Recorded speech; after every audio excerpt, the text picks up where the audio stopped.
Et voilà, on est à Tarifa et quand on est arrivé au port, eh bien le douanier nous a dit que la frontière était fermée pour aller au Maroc. Du coup, on est un peu dépité, on a un peu du mal là parce qu'au niveau du moral, parce que simplement on avait lu dans pas mal de journaux que c'est bon, les frontières étaient ouvertes pour les pays qui n'avaient pas besoin de visa, etc. Et au fait, nous, on s'est ouvert que pour les marchandises et pas du tout pour le tourisme. Mais bon, on va rebondir. Je suis sûre que ça ira mieux dans quelques heures, quelques jours. Et après, en Europe, il y a pas mal de chouettes endroits à faire. Mais donc voilà, on va un peu se rebooster le moral avec le kite, se poser un peu parce qu'on a fait pas mal de routes. Et puis après, on va revoir le roadbook. Voilà. Alors oui, on s'est total planté. Mais bon, ne dit-on pas que c'est le voyage le plus important ? Alors, reprenons depuis le début.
On a passé la frontière espagnole hier et le problème c'est qu'il y a une tempête qui a commencé cette nuit qui s'appelle Alex et du coup il prévoit du mauvais temps pendant quasiment une semaine, donc on a décidé de descendre jusque Lisbonne pour retrouver le bon temps parce qu'en camping-car c'est pas très chouette. Du coup je vous montre un petit aperçu du temps que l'on a.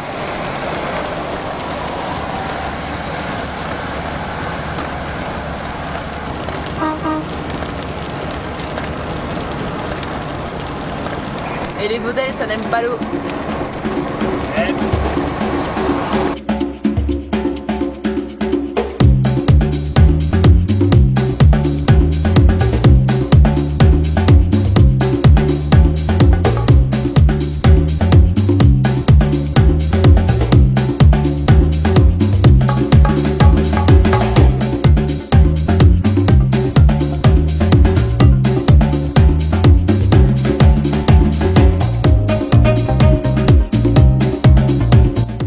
Contrôle de sécurité.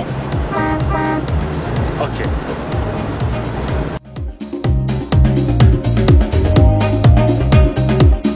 Portugal, Portugal, Portugal. Tu fais quoi, Dan? Y a un problème mécanique?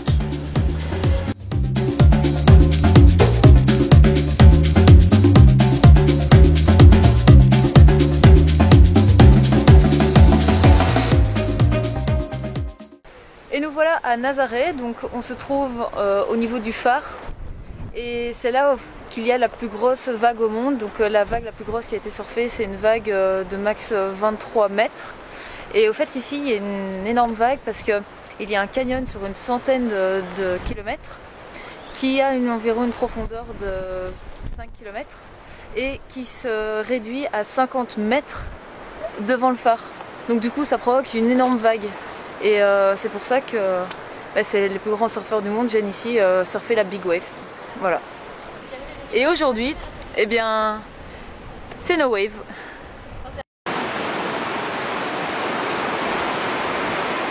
Aujourd'hui nous sommes à Lisbonne et comme à chaque fois avant de visiter une grosse ville ou une capitale, eh bien on place Helmut dans un camping parce que ça nous rassure, on se dit qu'on peut plus facilement aller visiter ce genre de ville sans devoir se préoccuper de la sécurité d'Helmut. En plus de ça, on a accès à certains services, on peut recharger en eau, on peut prendre une douche sans devoir puiser dans notre bouteille de gaz et dans notre réservoir d'eau. Donc voilà, c'est vraiment du confort mais de temps en temps en fait ça fait du bien.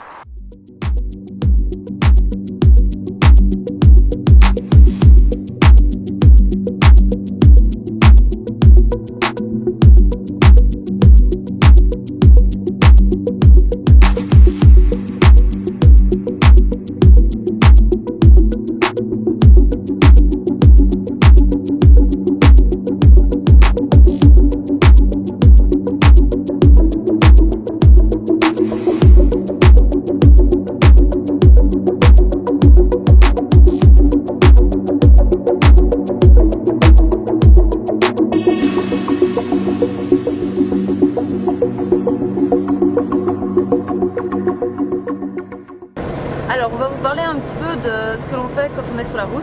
Moi je m'occupe de toute la partie itinéraire, trouver les différents types de services qui vont pouvoir nous permettre de recharger les réservoirs en eau, vider les chiottes et tout ça. Pour le moment vu qu'on est en Europe, on utilise Waze. Ensuite on utilise le GPS Garmin Overlander pour trouver le spot idéal entre guillemets, enfin c'est toujours un peu du hasard hein, mais je m'aide aussi avec Park4Night qui est une application où on trouve donc les différents spots pour dormir la nuit, où on peut se parquer la journée et la nuit, les différents types de services pour trouver de l'eau, l'électricité, vider les chiottes, il y a quoi d'autre?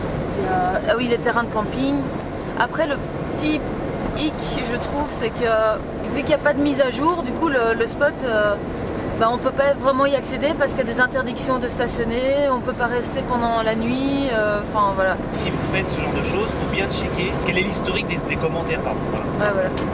Chaque jour, notre priorité absolue est de trouver le spot pour dormir. On a une préférence pour les endroits en pleine nature plutôt qu'un camping ou un parking. Mais ce n'est pas toujours possible, donc il faut trouver un plan B. Alors là, on est en Algarve. On n'a pas trouvé de spot le long de la mer parce que c'est tellement touristique que tout est interdit au camping-car.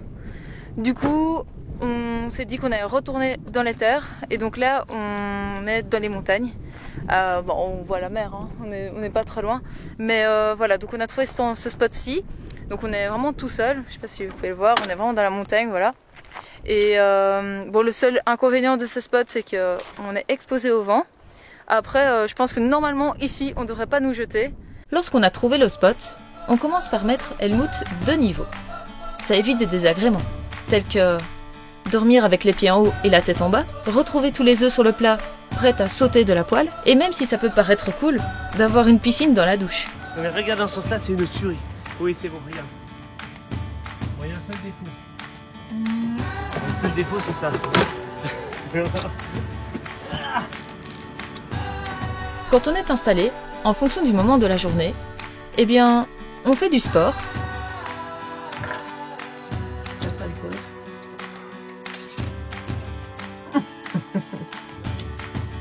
Pas le matin. Le chef a dit c'est le matin.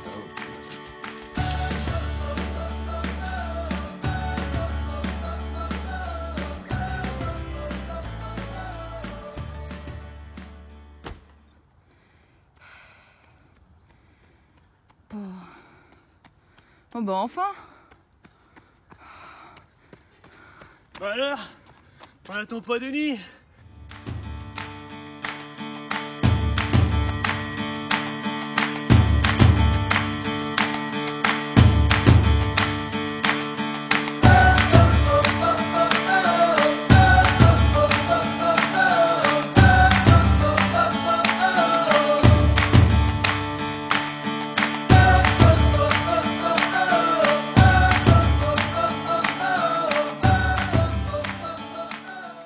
Denis travaille.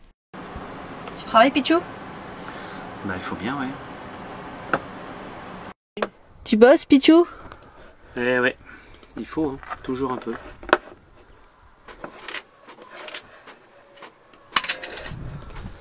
Ah, je vais dans le local imprimerie.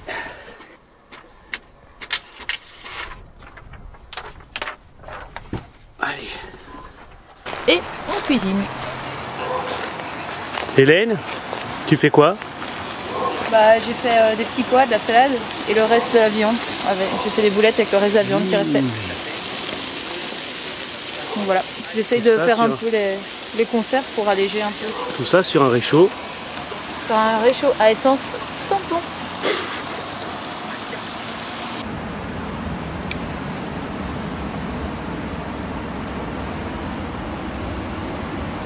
On a quoi au menu, Don? Des crevettes sautées à l'ail.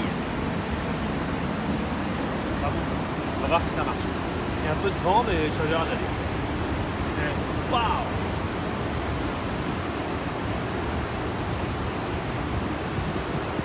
Éplucher l'ail pendant que ça chauffe.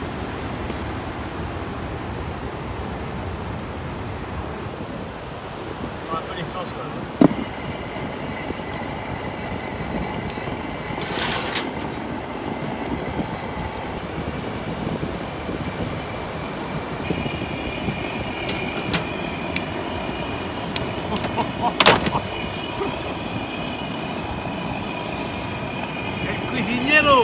Le reste du temps, on profite de la nature et de ce qu'elle nous offre. Chaque jour est une opportunité à apprendre à revenir à l'essentiel.